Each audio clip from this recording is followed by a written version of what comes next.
జయ వీరభద్ర కోసం నమో నమ. శివునికి తెలియకుండా ఏది జరిగినా శివుడు ఆజ్ఞ లేనిది చీమని పుట్టదు. అంతా ఒక జగన్నాటకం ఇది.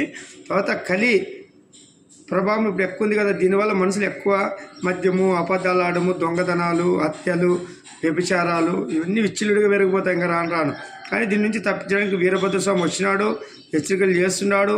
మసంగా భయపడి మన నిత్య స్నానాలు, దైవారాధనలోన మద్యానికి, వ్యభిచారాలకి ఇటువంటి దూరంగా ఉండి ధర్మంగా ఉంటూ ధర్మంగా ఇల్లాలను స్వీకరిస్తూ ఇల్లాలు కూడా ధర్మంగా భర్తలు స్వీకరిస్తూ ఈ విధంగా ఉండాలి. కానీ అక్కడ ఏ దాంట్లో వచ్చి పట్టుకుంటాడు ఆయన, ఒక మద్యము, వ్యభిచారము, తర్వాత బంగారు లెక్క పట్టుకుంటాడు. ముఖ్యంగా స్త్రీలకి ఇది చాలా ప్రమాదకరం. స్త్రీలు బంగారాన్ని తక్కువ చేయడమ్మా. మీరు బంగారాన్ని తాలుబొట్లా కలుపుతున్నారు. తాలుబొట్టి బంగారు బిల్లైనా నల్ల పూసలు ఎందుకు పెట్టారు అప్పట్లో? ఈ కలి ప్రభావం పడుతుంది, ఆ పూసలు చూసి భయపడతాడు కలి. అందుకే మీరు బంగారు పూసలు తీసేసి నల్ల పూసల దారంతో తాలుబొట్టు తొలగించుకోవాలి, లేకుంటే ఇబ్బందులు వస్తాయమ్మా.